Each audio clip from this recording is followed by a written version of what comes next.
So hello friends, welcome to GATE academy.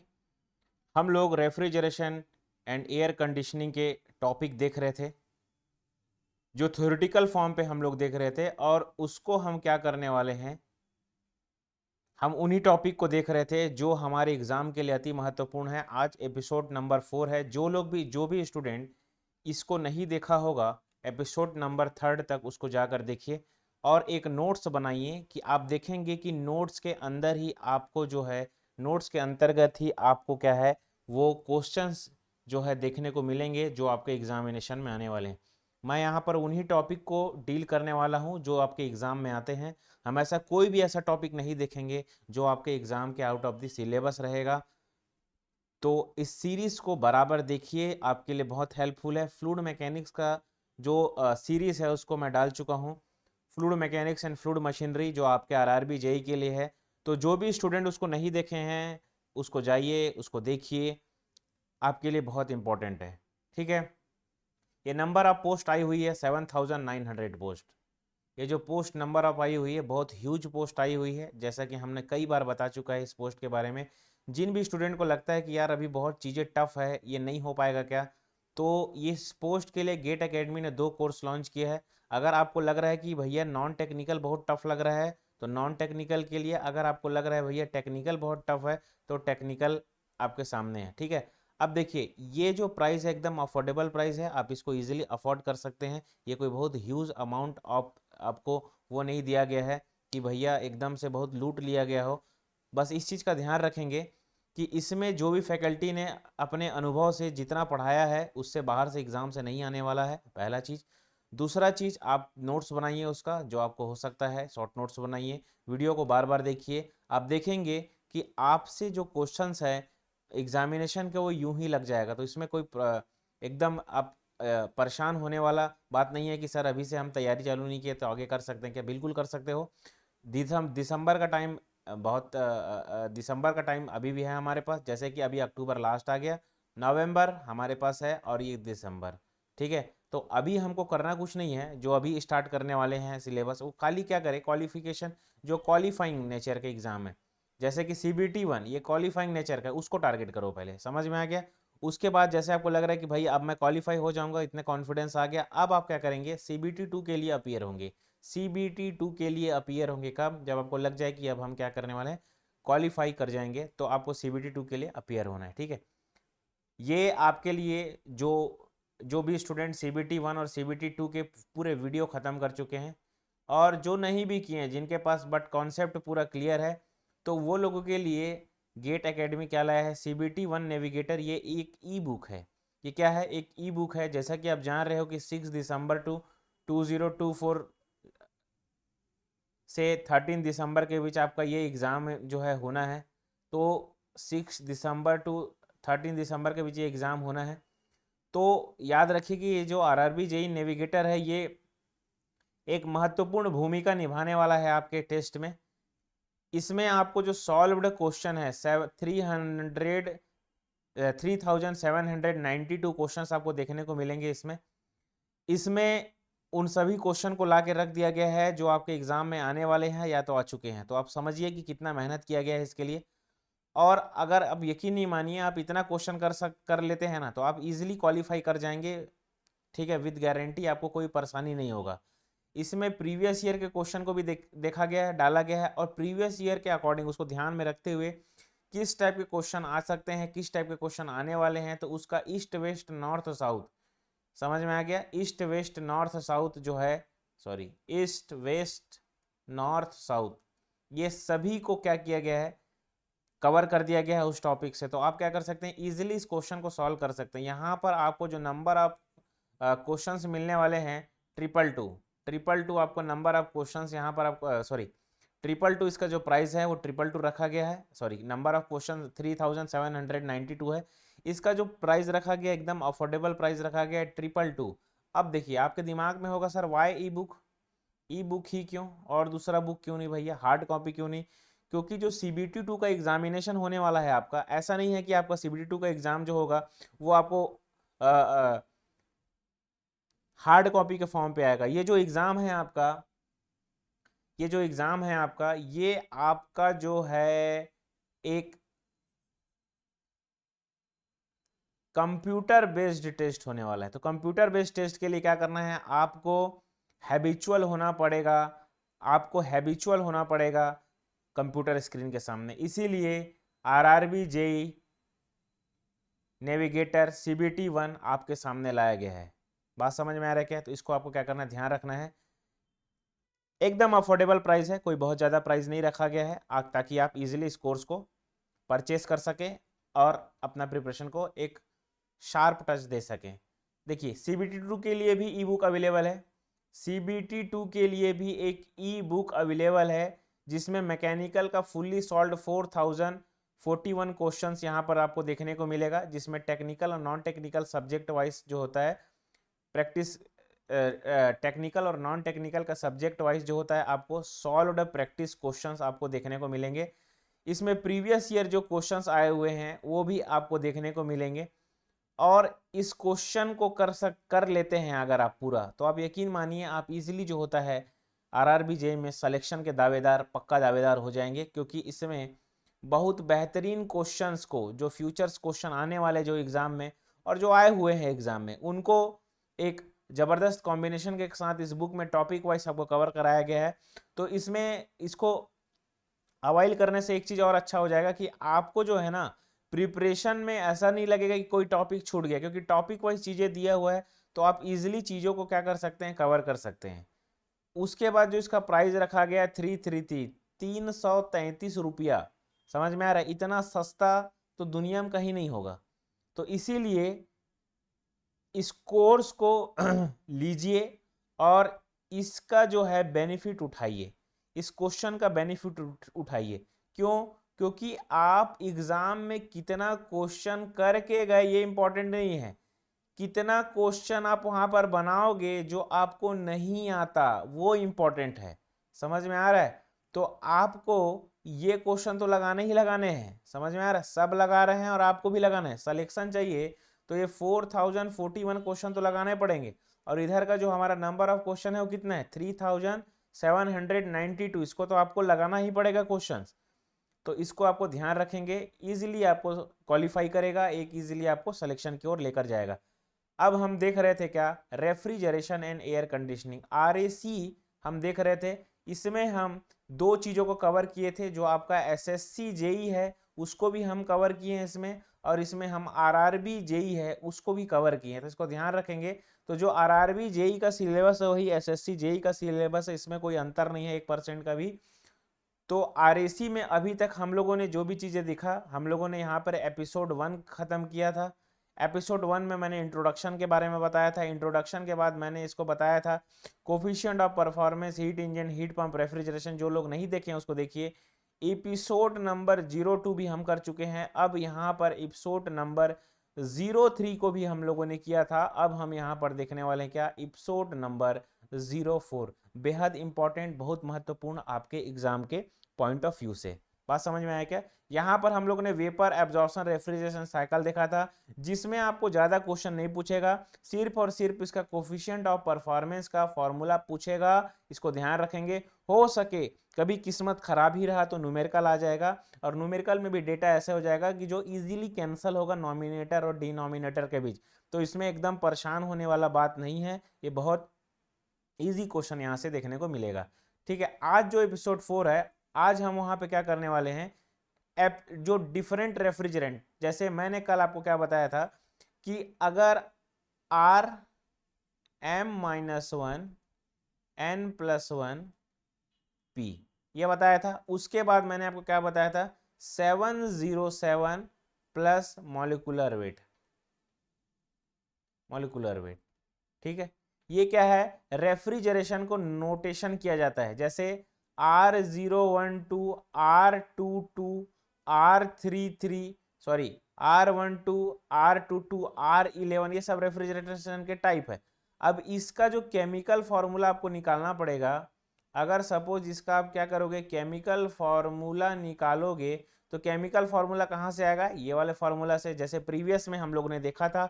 उसके बाद 707 plus molecular weight, ये किस में आएगा, मॉलिक्यूलर वेट ये किस में आएगा, तो ये आएगा, हम क्या देख रहे थे, प्लस मॉलिक्यूलर वेट ये किस में आएगा हम देखते थे, तो ये जो हमारा आएगा आपका NH3CO2H2O, इन सब के लिए क्या है, इसमें मॉलिक्यूलर वेट का यूज होता है। ठीक है, इसको ध्यान रखेंगे, यहां से क्वेश्चन हर बार आता है, ये वेरी इंपॉर्टेंट चीज है।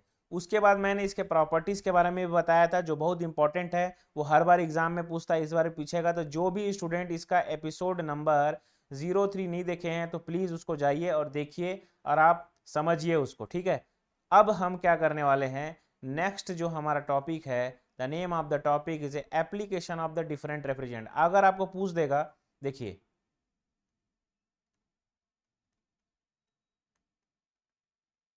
Application of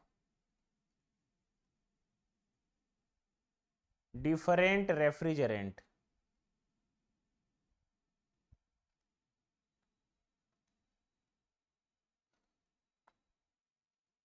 application of different refrigerant. अब देखिए यहाँ पे, ठीक है, यहां पर मैं एक तरफ लिखता हूं रेफ्रिजरेंट और दूसरी तरफ यहां पर मैं अप्लाई करता हूं इसके एप्लीकेशन।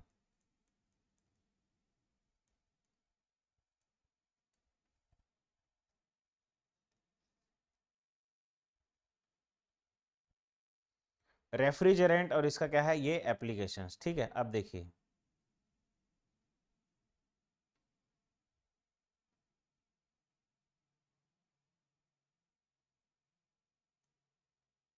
पहला आपको क्वेश्चन में पूछा NH3 का यूज कहां पर होता है, अमोनिया का, तो इसको ध्यान रखेंगे आपको, ये कोल्ड स्टोरेज में इसका यूज होता है, कोल्ड स्टोरेज आइस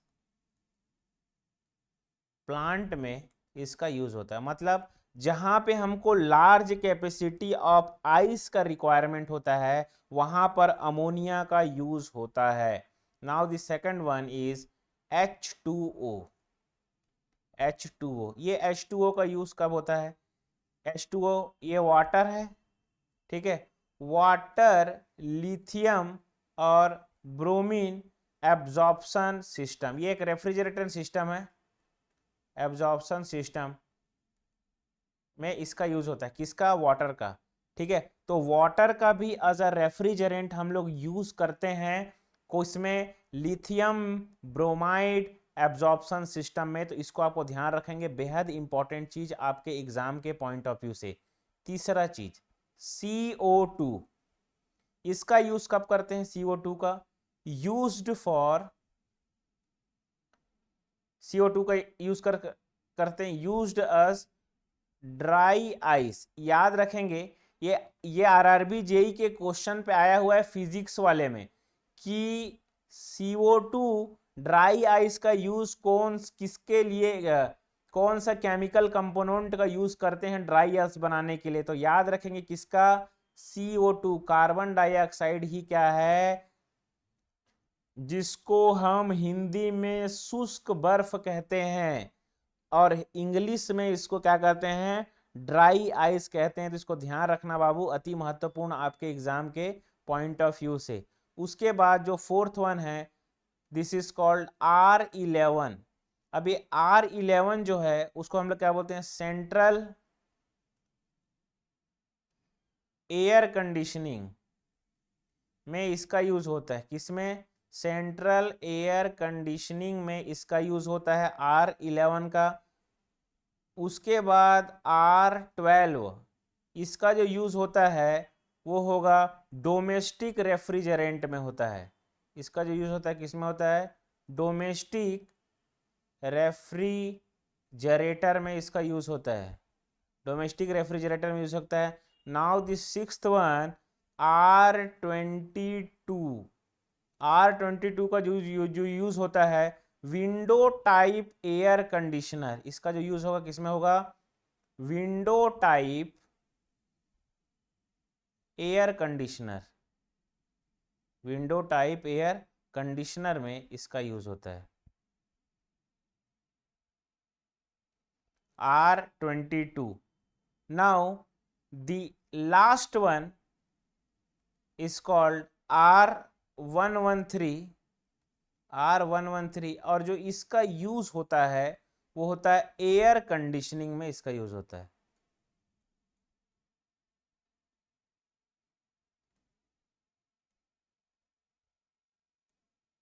कंडीशनिंग में इसका यूज होता है, ठीक है। तो इसको आपको ध्यान रखना है।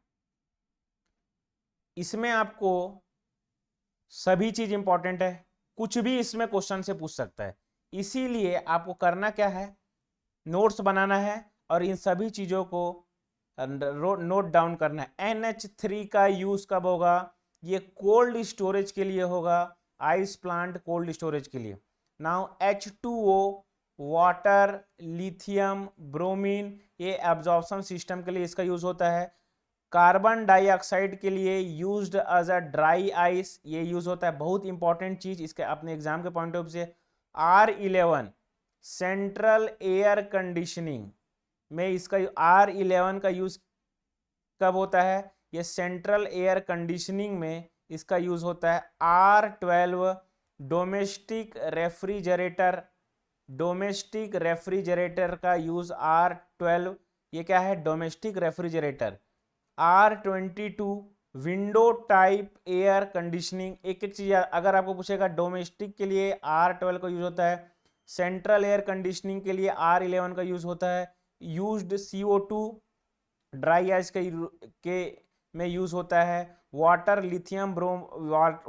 लिथियम ब्रोमीन अब्जॉर्प्शन सिस्टम में जो रेफ्रिजरेंट होता है कौन सा होता है, H2O। ये सब क्वेश्चन जो होता है किसी न किसी फॉर्म में आपके एग्जाम में आया हुआ है और ये एग्जाम के पॉइंट ऑफ व्यू से अति महत्वपूर्ण है, इसको ध्यान रखेंगे, बहुत ज़्यादा महत्वपूर्ण है, ठीक है। यहाँ पर हम ये सारी चीज़ों को देखें, उसके बाद हम यहाँ पर क्या देखें, R113 ये क्या है, एयर कंडीशनिंग में इसका यूज होता है। जनरली अभी 134A का यूज होता है रेफ्रिजरेंट के रूप में।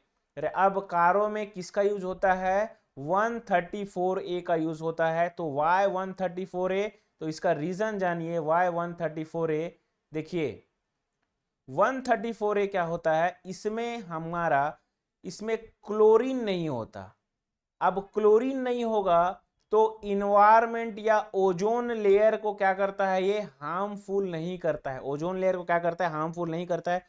क्लोरीन ही ऐसा चीज है जो ओजोन लेयर को बहुत खतरनाक तरीके से, ओजोन लेयर को बहुत खतरनाक तरीके से क्या करता है, हार्म करता है। तो इसको ध्यान रखिएगा, 134A में क्लोरीन नहीं होता है।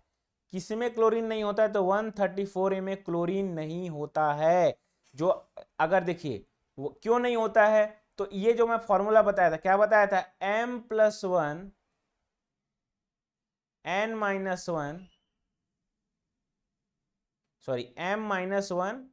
N+1 P, यही बताया था। M को क्या बताया था मैं, जहां पर what is M, M is a carbon, यही है। और N क्या है, यहां पे N क्या है, carbon, hydrogen, P for fluorine और Cl फॉर क्या है यहाँ पे, क्लोरीन। Cl फॉर क्या है यहाँ पे, क्लोरीन। अब देखिए M-1 134 है।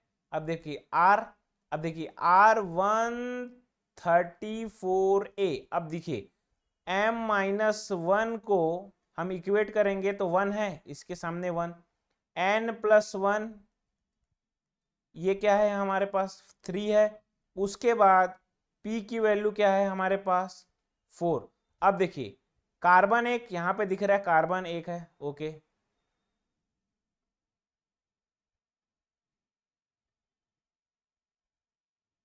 M-1 1 है ना। तो यहां पर ये 2 हो जाएगा ना, कार्बन 2, ये कितना हो जाएगा, 2 हो जाएगा ये भी, और ये 4, ठीक है। यहाँ पर कार्बन कितना है, 2 है, ये 2 दे रख लिया हम लोग कार्बन। अब देखिए यहाँ पे हाइड्रोजन कितना है, बोला है 2 है, तो हम यहाँ पर हाइड्रोजन को क्या करते हैं, 2 कर लेते हैं, ठीक। अब यहाँ पे फ्लोरीन कितना बोला है, Fl Fl Fl और Fl, तो ये इसको जब मैं वो करूं, केमिकल अरेंजमेंट करूं, तो क्या हो जाता है, CH2H2F4, ये क्या है, C2H2F4, ये क्या है हमारा, यही 134A का केमिकल फॉर्मूला है। और यहां पे आप देखिए कि क्लोरीन का नामो निशान नहीं है, जो ओजोन लेयर को क्या करता है, हार्मफुल करता है। ओजोन लेयर क्या करेगा, हार्मफुल करेगा, उसका नामो निशान भी यहाँ पर नहीं है। तो वेरी इंपॉर्टेंट चीज आपके एग्जाम के पॉइंट ऑफ व्यू से, इसको आपको क्या करना है, ध्यान रखना है, ठीक है। नाउ द नेक्स्ट वन, अब यहां पर हम देखते हैं एयर कंडीशनिंग। यहां पे हम क्या देखेंगे, एयर कंडीशनिंग।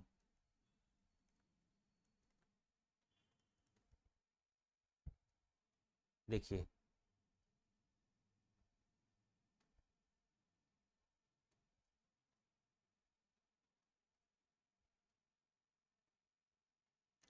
अब एयर कंडीशनिंग में क्या है, working substance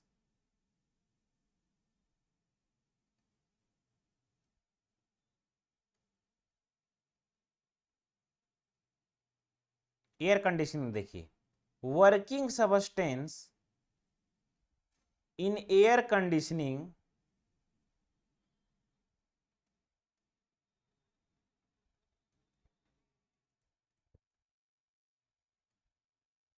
working substance in air conditioning is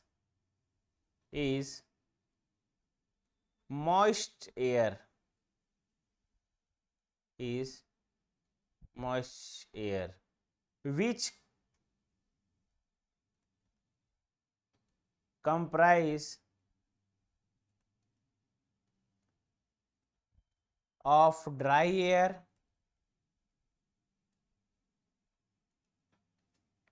and water vapor।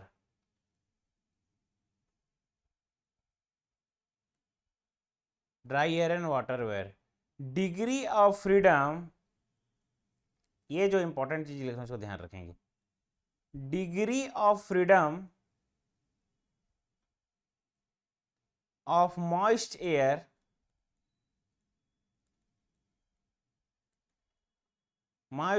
is 3। डिग्री ऑफ फ्रीडम ऑफ मॉइस्ट एयर इज 3। इसको आपको ध्यान रखना है, इतने सारी चीजों को। अब देखिए, यहां पे जो चीजें हम लोगों ने देखा, क्या यहां पे जो टॉपिक में यहां पे हम देखने वाले हैं, ये क्या है, एयर कंडीशनिंग। एयर कंडीशनिंग, ठीक है। अब देखिए, air conditioning, working substance in air conditioning is moist air which comprise, ये किससे मिलकर बना रहता है, dry air plus water vapour से मिलकर बना रहता है। ड्राई एयर प्लस किससे मिलकर बना रहता है, वाटर वेपर से मिलकर बना रहता है, ठीक है। और डिग्री ऑफ मॉइस्ट एयर इज 3, इसको ध्यान रखना है दोनों चीज को। मतलब सारा का सारा खेल, अगर एयर कंडीशनिंग की मैं बात करूं, तो सारा का सारा खेल मॉइस्ट एयर को ड्राई करना होता है। जो मॉइस्ट एयर रहता है ना, मॉइस्ट एयर को क्या करना रहता है, ड्राई करना रहता है। मॉइस्ट एयर को क्या करना रहता है, ड्राई करना रहता है। सीधा सा मतलब है एयर कंडीशनिंग का, समझ में आ गया। मतलब कूलिंग करना और डीह्यूमिडिफिकेशन करना है।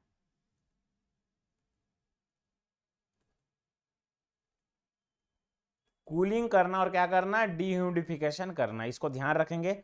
अति महत्वपूर्ण चीज आपके एग्जाम के पॉइंट ऑफ व्यू से। नाउ द नेक्स्ट वन, देखिए,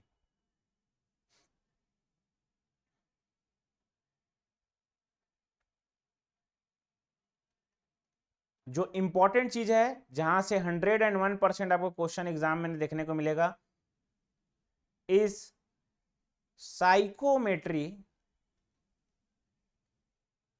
psychometric properties. Psychometric properties, psychometric properties, psychometric properties, psychometric properties, psychometric properties, psychometric properties, psychometric properties, psychometric properties, psychometric properties,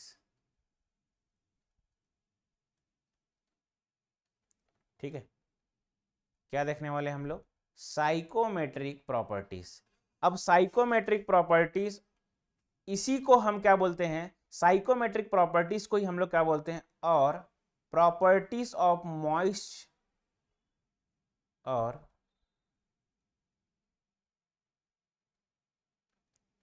properties of moist air. ठीक है, इसी को हम लोग क्या बोलते हैं? Properties of moist air. Now सबसे पहला चीज, स्पेसिफिक ह्यूमिडिटी।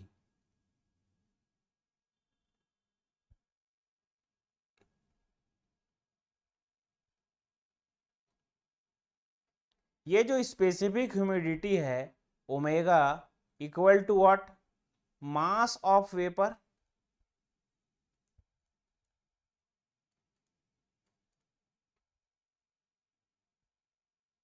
डिवाइडेड बाय, यहां पर क्या हो जाएगा?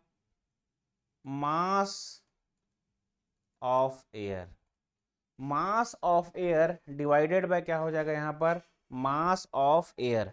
ठीक है, ये है स्पेसिफिक। कभी कभी इसमें स्पेसिफिक ह्यूमिडिटी का आपको क्या है? डायरेक्ट और डायरेक्ट क्या पूछता है? रेशियो पूछ देगा, कि स्पेसिफिक ह्यूमिडिटी का रेशियो पूछ देगा। तो आपको ध्यान रहना चाहिए, specific humidity is equal to mass of vapour divided by mass of क्या होता है? एयर। इसी को अगर मैं आगे सिंप्लीफाई करूं तो मास ऑफ एयर को मैं ma से रिप्रेजेंट करता हूं, और मास ऑफ वेपर को mv से रिप्रेजेंट करता हूं, और मास ऑफ एयर को मैं किसे रिप्रेजेंट करता हूं? ma से रिप्रेजेंट करता हूं।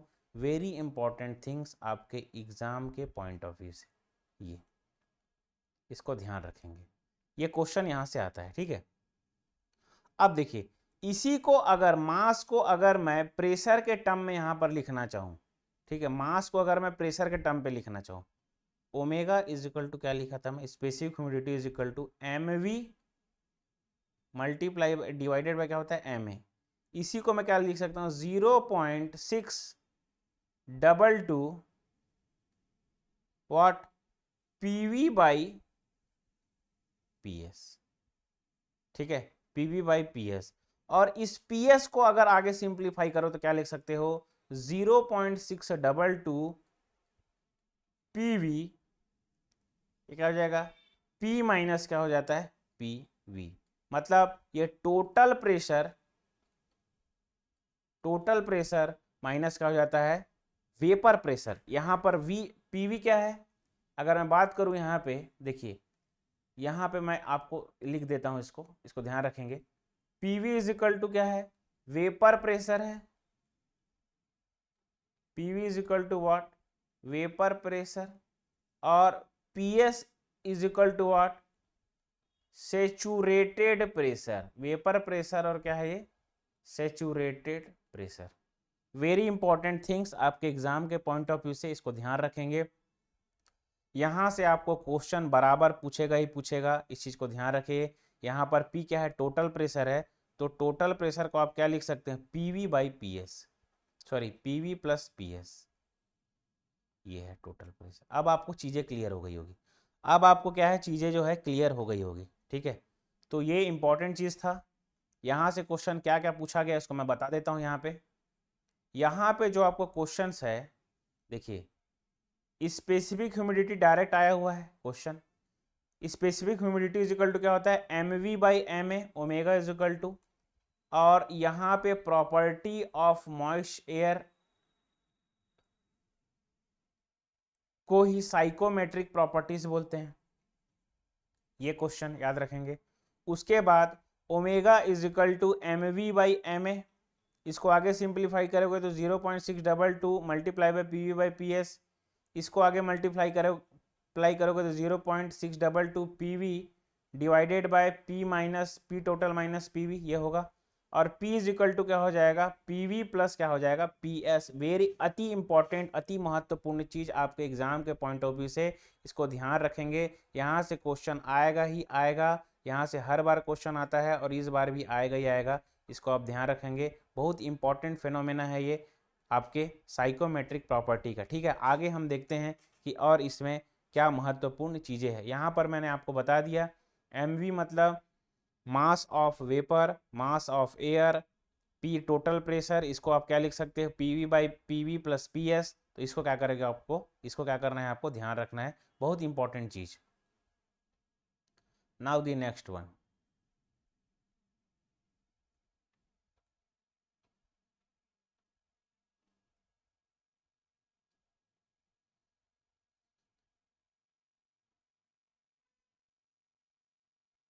अब देखिए ये कुछ गेट एकेडमी के सिलेबस कोर्सेस हैं, इसको ध्यान रखेंगे। 2025 जो अभी आप लोग दिलाने वाले हो, जो फरवरी में होने वाला है इसका एग्ज़ाम, इसके लिए कोर्स का प्राइस रखा गया है एकदम अफोर्डेबल प्राइस है। इसमें सभी टाइप के आपको कोर्सेस इस सिलेबस के अकॉर्डिंग आपको दे दिया गया है, ताकि आप जब चाहे, कभी भी चाहे, कोई भी सब्जेक्ट को चाहे तो आसानी से पढ़ सकते हैं और प्रीवियस ईयर क्वेश्चन को इजीली क्या कर सकते हैं, आप लगा सकते हैं। फुल कॉन्सेप्ट के साथ ये आपको सिलेबस के अकॉर्डिंग ये कोर्स प्रोवाइड किया गया है एकदम अफोर्डेबल प्राइस पे, ताकि आप कोई भी स्टूडेंट हो, किसी भी लेवल के स्टूडेंट हो, एवरेज स्टूडेंट हो, एकदम बिलो एवरेज स्टूडेंट हो, तो उसके लिए भी ये कोर्सेज जो होता है काफ़ी मददगार साबित होगा। तो इसीलिए इसको अवाइल करना ना भूलिए। ये गेट एकेडमी के प्लेटफॉर्म पे आपको मिल जाएगा, जैसे ही लिंक जो है डिस्क्रिप्शन बॉक्स में है, तो आप गेट एकेडमी के साइट से आप इजीली ये सारी चीज़ों को क्या कर सकते हैं, अवाइल कर सकते हैं। गेट 2026 का कोर्स, गेट 2026 के जो कोर्स हैं, इसका जो प्राइस रखा गया है 4444 रखा गया है, एकदम अफोर्डेबल प्राइस है, जिसको कोई भी इसको इजीली क्या कर सकता है, अवाइल कर सकता है और अपने प्रिपरेशन को बेहतर बना सकता है। ये कोई एकदम बहुत ज़्यादा प्राइस इसका नहीं रखा गया है। अगर आप अभी से ही 2026 के लिए बनाना चाहते हो, अगर आप अभी से ही 2026 के लिए बनाना चाहते हो अपना गेट में कैरियर, तो आप इस कोर्स को एक बार ज़रूर परचेस कीजिए और अपने प्रिपरेशन को बेहतर बनाइए। अब 2022 अभी से आप खरीद रहे हो और 2027 तक आपको उसके वैलिडिटी रखना है, तो इसके लिए आपको प्राइस रखा गया है एकदम अफोर्डेबल 6666। तो बहुत अफोर्डेबल प्राइस में रखा गया है ये गेट के कोर्स। डोपामिन कोर्स भी है, ठीक है, उसके बाद ई बुक भी अवेलेबल है। तो ये सब गेट एकेडमी के साइट पे आपको देखने को मिल जाएगा, लिंक जो है डिस्क्रिप्शन बॉक्स में आपको मिलेगा, ठीक है। ये आरआरबी जेई के कोर्स, इसका price, all state AE and JE, dopamine, ठीक है, non tech objectives combo available, ये सारे कोर्सेज जो होता है एकदम अफोर्डेबल प्राइस में आपको देखने को मिलेगा गेट एकेडमी के साइट पे। और अपने रिक्वायरमेंट के अकॉर्डिंग जो होता है आप इसको परचेज कर सकते हैं और अपने प्रिपरेशन को बेहतर बना सकते हैं। इतने कम दाम पे आपको इस दुनिया में कोई नहीं देने वाला इतना ज़बरदस्त कोर्सेस को। हमारा मकसद यही है कि ताकि आप सभी लोग जहाँ किसी भी कोने में बैठे हो बहुत बेहतरीन तरीके से पढ़ लो, इसको अच्छा कर लो जीवन में। तो इसीलिए इस कोर्स को एकदम अफोर्डेबल प्राइस पे रखा गया है, इसको ध्यान रखेंगे। अति महत्वपूर्ण क्वेश्चंस जो आपके एग्जाम में आते हैं उसको भी इसमें रखा गया है, जो आ चुके हैं वो सारे क्वेश्चन भी इसमें कराए गए हैं। तो इस सब चीज़ों को क्या करना है, आपको ध्यान रखना है, ये सब आपके एग्जाम के पॉइंट ऑफ व्यू से बहुत इंपॉर्टेंट है, ठीक है। उसके बाद जनरल एप्टीट्यूड के, न्यूमेरिकल एबिलिटी के आप देख रहे हैं पेजेस नंबर, लॉजिकल रीजनिंग के, वर्बल एबिलिटी के, स्पेशल एप्टीट्यूड के, इसमें 521 नंबर ऑफ पेजेस है। तो आप यकीन कीजिए कि इतना ज़बरदस्त आपको ये जनरल एप्टीट्यूड का ई बुक है ये, कि आप जो होता है एग्ज़ाम में बहुत बेहतर कर पाएंगे। यही उद्देश्य से इस बुक को गेट एकेडमी ने लॉन्च किया है, जिसमें एक्सपीरियंस फैकल्टी के द्वारा प्रीवियस ईयर के जितने भी क्वेश्चंस है उसको देखकर इस कोर्स को आपके सामने क्या किया गया है, रखा गया है। अति महत्वपूर्ण क्वेश्चंस आपके एग्ज़ाम के पॉइंट ऑफ व्यू से आपको टॉपिक वाइज देखने को मिलेगा। और मैंने कि जैसे पहले ही बताया था, आपको ऐसा कभी फील नहीं होगा ये क्वेश्चन छूट गया, ये क्वेश्चन छूट गया, ये क्वेश्चन, ऐसा कभी नहीं होगा कि वो क्वेश्चन, कभी कोई क्वेश्चन छूटेगा नहीं। आप सभी क्वेश्चन को इजीली क्या कर सकते हो, बना सकते हो। ठीक है, अब हम नेक्स्ट देखते हैं रिलेटिव ह्यूमिडिटी। अभी हम लोगों ने स्पेसिफिक ह्यूमिडिटी देखा, नेक्स्ट जो चीज हम देखेंगे वो डायरेक्ट क्वेश्चन आपके एग्जाम में देखने को मिलेगा। जब हम एमसीक्यू क्वेश्चन करेंगे तो आपको देखेंगे relative humidity.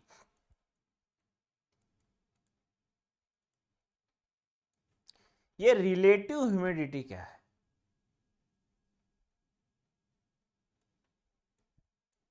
Relative humidity, the relative humidity is equal to क्या होता है, phi is equal to m v by, ये क्या हो जाएगा, relative humidity m v by क्या हो जाएगा, mass of vapour in saturated condition, और mass of vapour in saturated condition, इसको ध्यान रखेंगे।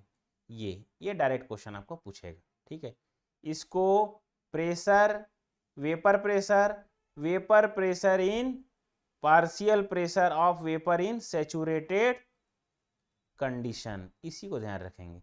यहां पर ये तो हमको पता समझ में आ गया। एमवी क्या है, mass of water vapour. MV क्या है यहाँ पे, मास ऑफ वेपर। ये क्या है आपका, मास ऑफ वेपर। उसके बाद एम वी एस क्या है आपका, यहाँ पर एम वी एस क्या है, यहाँ पर एम वी एस क्या है, mass of vapour, mass of vapour in saturated condition.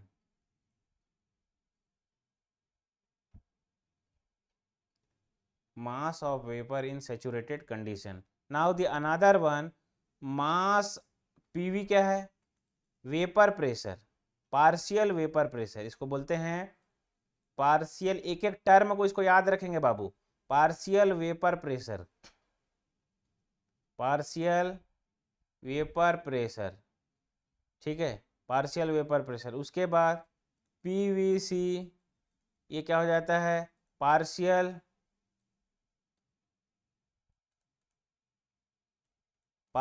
Pressure of vapour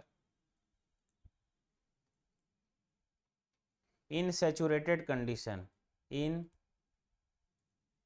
saturated condition, in saturated condition. ठीक है, इसको ध्यान रखेंगे। ये डायरेक्ट क्वेश्चन पूछा हुआ है, relative humidity is equal to क्या होता है, mass of water vapour multiply by क्या होता है, mass of vapour in saturated condition at same volume at same temperature. तो ये चीजों को आपको ध्यान रखना है, इस चीज को ध्यान रखना है, ये डायरेक्ट आपको क्वेश्चन पूछेगा। ठीक है, अब देखिए, जो देखो यहां पर मैं आपको बताता हूं ड्राई बल्ब टेम्परेचर। अब next term, dry bulb temperature मतलब क्या होता है, जो सिंपल हम टेम्परेचर को फील करते हैं उसी को हम लोग क्या बोलते हैं, ड्राई बल्ब टेम्परेचर बोलते हैं। जिस टेम्परेचर को हम सिंपली क्या करते हैं, फील करते हैं, उसी को हम लोग क्या बोलते हैं, ड्राई बल्ब टेम्परेचर कहते हैं। ठीक, उसके बाद next one, wait bulb temperature क्या होता है,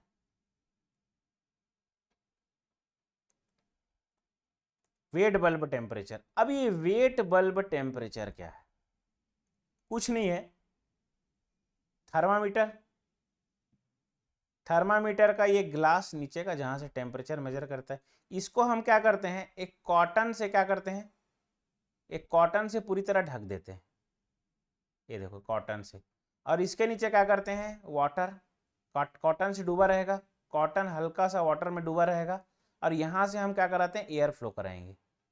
तो इसका टेम्परेचर क्या होगा, नीचे आने की कोशिश करेगा ना, इसका टेम्परेचर क्या होगा, नीचे आने की कोशिश करेगा। ठीक है, तो इसी को ही हम लोग क्या बोलते हैं, जो टेम्परेचर नीचे आता है, समझ में आ गया, यही क्या होता है हमारा वेट बल्ब टेम्परेचर। कि इसके वेट होने के कारण, कॉटन के वेट होने के कारण ये टेम्परेचर कितना नीचे आ रहा है, उसी को हम लोग क्या बोलते हैं, वेट बल्ब टेम्परेचर। इसको हम लोग क्या बोलते हैं, wait bulb temperature, wet bulb temperature, इसी को हम लोग बोलते हैं। ठीक है, इसको ध्यान रखेंगे, अति महत्वपूर्ण क्वेश्चन आपके एग्जाम के पॉइंट ऑफ व्यू से बहुत ज़्यादा महत्वपूर्ण है, वेट बल्ब टेम्परेचर। ठीक है, उसके बाद जो नेक्स्ट टर्म हम देखेंगे यहाँ पे, wet bulb depression.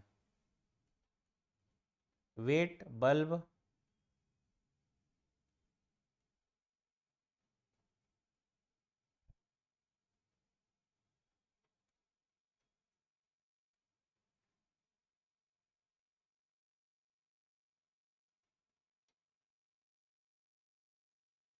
Wet bulb depression. इस वेट बल्ब डिप्रेशन को, ये क्या होता है, ये होता है dry bulb temperature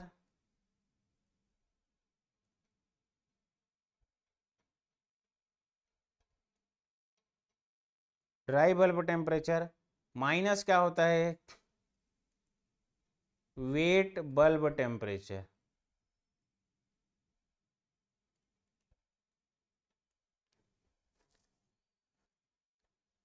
wet bulb depression क्या होता है, ड्राई बल्ब टेम्परेचर में वेट बल्ब टेम्परेचर को अगर आप माइनस करोगे तो आपका क्या हो जाएगा, वेट बल्ब डिप्रेशन। ठीक है, वेट बल्ब क्या होगा, डिप्रेशन। इन सारी चीजों को भी क्या करना है, आपको ध्यान रखना है। ठीक है, नेक्स्ट इसी के कंटिन्यूएशन में हम देखते हैं next thing, degree of saturation. अब ये डिग्री ऑफ सैचुरेशन क्या है,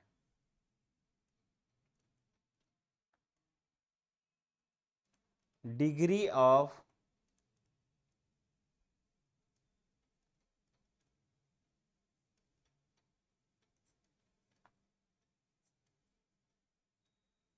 डिग्री ऑफ क्या है, saturation.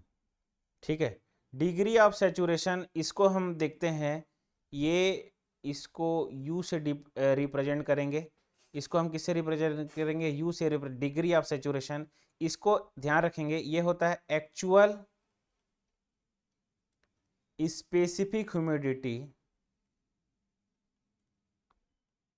Actual specific humidity divided by saturated specific humidity, saturated specific humidity. ठीक है, ये फॉर्मूले को ध्यान रखेंगे। अगर इसको आपको ये एक्चुअल और ये सैचुरेटेड, कहने का मतलब क्या है पता है, ये क्या है आपका स्पेसिफिक ह्यूमिडिटी, याद है ये कौन सा स्पेसिफिक ह्यूमिडिटी है, जो क्या होता था 0.622, क्या होता है ये पीवी बाई, या ये क्या होता है पीवी, ओके, ये क्या होता है,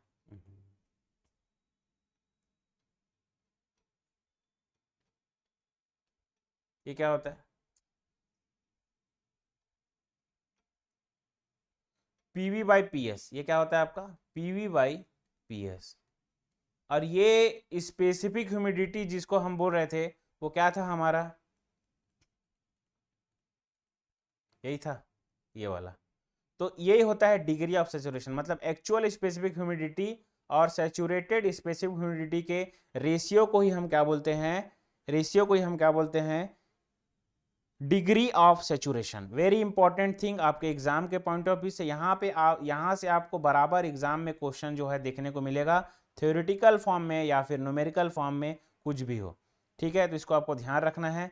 इसको एक टर्म आपको ऐसे लिखने को देखने को मिलेगा एग्जाम में, ये या तो फिर आपको मैक्सिमम टाइम में ये 5 मल्टीप्लाई बाई, ये आपको देखने को मिलता है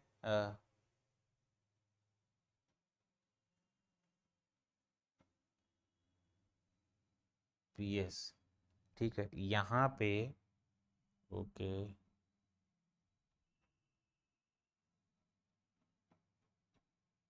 हाँ, total pressure minus saturation pressure, और टोटल प्रेशर माइनस क्या होता है यहाँ पे, वेपर प्रेशर। ये इसको ध्यान रखेंगे, अति महत्वपूर्ण चीज आपके एग्जाम के पॉइंट ऑफ व्यू से,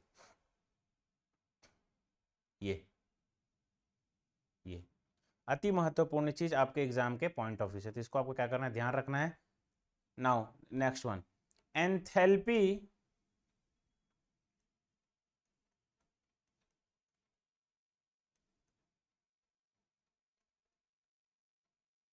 enthalpy of moist air,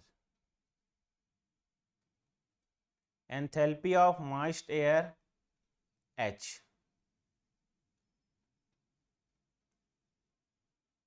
enthalpy of moist air क्या है H, ठीक है। अब देखिए H इज इक्वल टू ये क्या हो जाएगा, एयर की एंथैल्पी प्लस क्या हो जाता है, वेपर की एंथैल्पी। ये क्वेश्चन आया हुआ है, total enthalpy is equal to what, air की एंथैल्पी प्लस क्या आता है, वेपर की एंथैल्पी।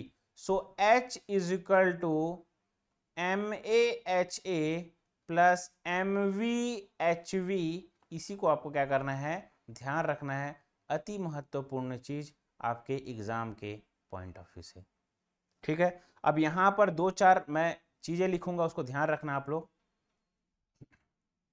देखो ये गेट 2025 का आप जान रहे हैं ऑनलाइन टेस्ट सीरीज, आप इसको इजीली अवॉइड कर सकते हैं, जिसमें subject wise, basic level, advance level, ठीक है, mock test, full length test आपको देखने को मिलेगा। इसमें आपको 165 टेस्ट है, जिसका प्राइस ऑनली कितना रखा गया है, 3333। मतलब आप सोचो, देखो टेस्ट देने से होता क्या चीज है, टेस्ट से क्या होगा, आपका कॉन्सेप्ट जो है ना, आपका कॉन्सेप्ट बहुत ज़्यादा क्लियर होगा, और ये क्लियर ना होके क्या हो जाएगा, ये क्रिस्टल क्लियर होगा। कॉन्सेप्ट क्या हो जाएगा आपका, ये क्रिस्टल क्लियर कॉन्सेप्ट होगा, और आप गेट एग्ज़ाम में बहुत अच्छा कर पाएंगे। क्योंकि गेट एग्ज़ाम में जो क्वेश्चन को बनाने में कोई माहिरियत नहीं है, जिसको आप करके गए, उन सभी क्वेश्चन को बनाना बहुत तकलीफ है,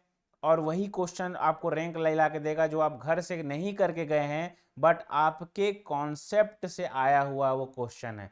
तो उसको बनाने में आपको क्या है, जरूर प्रॉब्लम क्रिएट होगा। तो उसको हमको नहीं बनाना है, हमको किसको बनाना है, वो उसको हमको बनाना है, सॉरी उसको हमको बनाना है। तो इसको बनाने के लिए हमको क्या करना पड़ेगा, कहीं ना कहीं हमको अपने स्टडी में एक्स्ट्रा एफर्ट डालना पड़ेगा। जो क्वेश्चन बन रहे हैं उसको बना के आओगे तो उसमें रैंक नहीं आएगा। जो क्वेश्चन नहीं बन रहा है और आपका कॉन्सेप्ट पता है कि आपका किसी कॉन्सेप्ट से वो क्वेश्चन आया हुआ है, तो उस क्वेश्चन को बनाने में ही माहिरियत है। बाकी ऐसा क्वेश्चन को बनाने का कोई मतलब नहीं है जो आपके एग्जाम में नहीं आता और आप उसको बखूब करके जा रहे हो, उसका कोई मतलब नहीं है। तो आपको ऐसे क्वेश्चन करना है जो आता है, जिस कॉन्सेप्ट से आता है, चाहे वो टफ रहे चाहे वो इजी रहे। इजी रहेगा तो बन जाएगा, टफ रहेगा तो उसको आपको अपने वे पे हैंडल करना है। इसी का नाम क्या है, एप्टीट्यूड, ग्रेजुएट एप्टीट्यूड, ठीक है। अब आगे देखिए,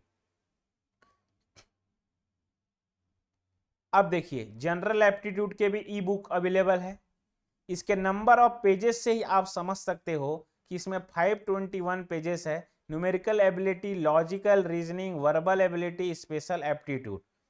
नाउ द नेक्स्ट वन, अब वॉल्यूम 1, अब ये कॉपी आपको हार्ड कॉपी पे अवेलेबल है, ये हार्ड बुक पे अवेलेबल है, फिजिकल कॉपी, जिसमें आपको 730 पेजेस मिलेंगे।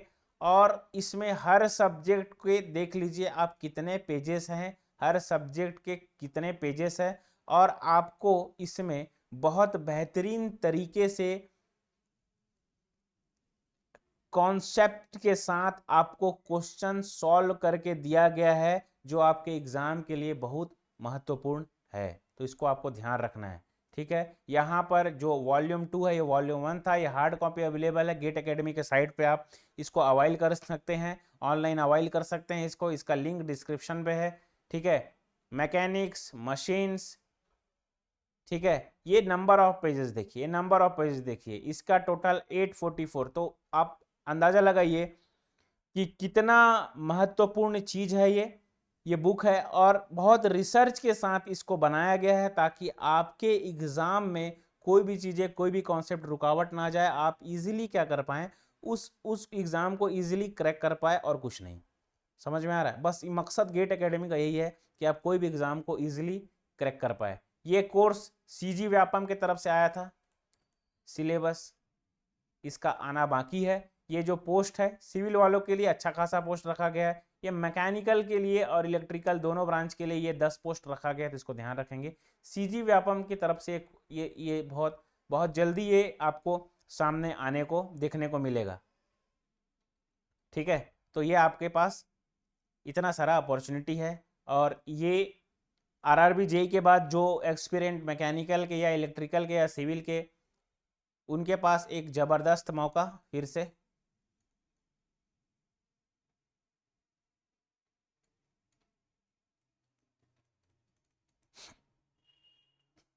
Now now the next thing is relative humidity. अब यहाँ पे कुछ चीजें लिख रहे हैं, उसको ध्यान रखेंगे। Relative humidity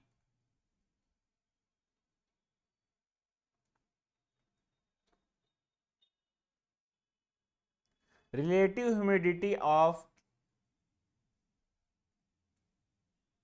saturated air will be, ये सब क्वेश्चन आया हुआ है 100%। Relative humidity of saturated air ये कितना होगा आपका 100%, इसको ध्यान रखेंगे। वेट बल्ब टेम्परेचर, ये दूसरा पॉइंट, इसको ध्यान रखेंगे। Wait bulb temperature is always, ये सब क्वेश्चन आया हुआ है, is always less than,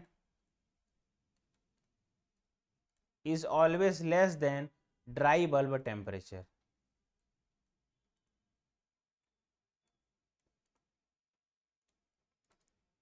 dry bulb temperature. But saturation condition में क्या होगा?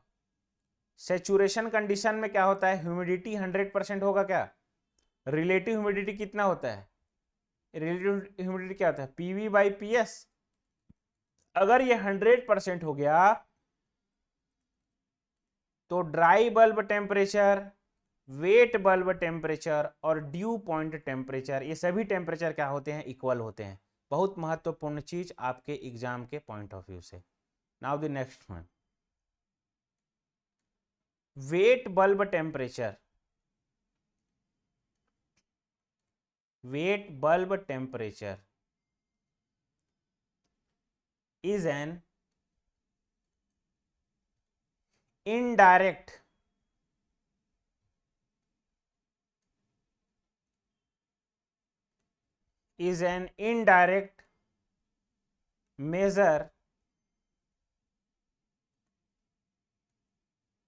measure of the dryness fraction,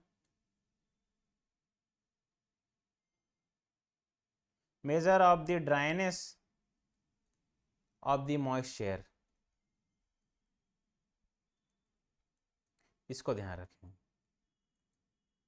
wait bulb temperature is indirect measure of the dryness of the weight of the moisture. Very important चीज, इस एक एक question आपके exam में आए हैं, अलग अलग एग्जाम में आया हुआ है। जो चीजें मैं यहां पर लिख रहा हूं, हो सके इसको नोट डाउन कीजिए। वेट बल्ब टेम्परेचर, इसको मैं WBT से यहां पर डिनोट करता हूं। Wait bulb temperature is not thermodynamic property। weight bulb temperature is not a thermodynamic property as its temperature measurement as its temperature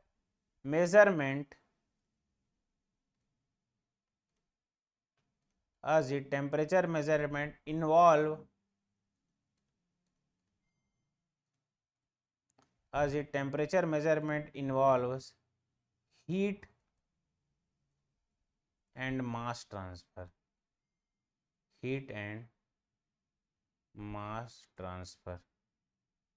ठीक, दूसरा चीज, wait bulb temperature is temperature of air measured by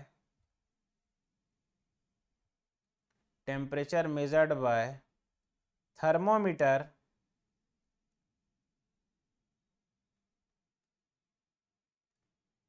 thermometer whose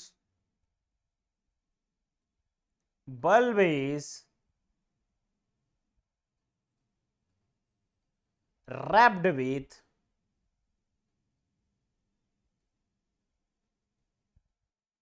wait cloth, यही मैं बताया था क्या, wet cloth over the bulb, over the bulb, ये चीजें मैंने आपको बताया था। समझ में आ गया क्या मैं यही चीजें आपको बताया था क्या? वेरी इंपॉर्टेंट चीज आपके एग्जाम के पॉइंट ऑफ व्यू से, यहां से आप ध्यान से सुनिए। मैंने आपको यहाँ पर जो 3 चीजें बताई है, ये एक एक क्वेश्चन बहुत इंपॉर्टेंट है आपके एग्जाम के पॉइंट ऑफ व्यू से, इसको हमको हल्के पे नहीं लेना है।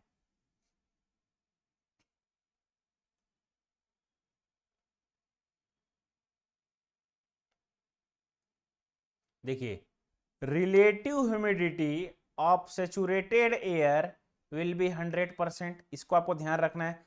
सेचुरेटेड एयर पे रिलेटिव ह्यूमिडिटी क्या होता है? 100%। Wait bulb temperature is always less than dry bulb temperature, एकदम ध्यान रखिएगा इसको, ये क्वेश्चन आया हुआ है एग्जाम में। ये रेफ्रिजरेशन एयर कंडीशनिंग का बेस्ट पार्ट क्वेश्चन है। सेचुरेशन रिलेटिव ह्यूमिडिटी क्या होता है?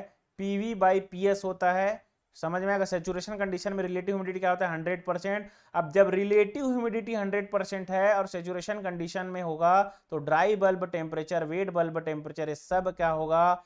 सब क्या होगा? इक्वल होगा।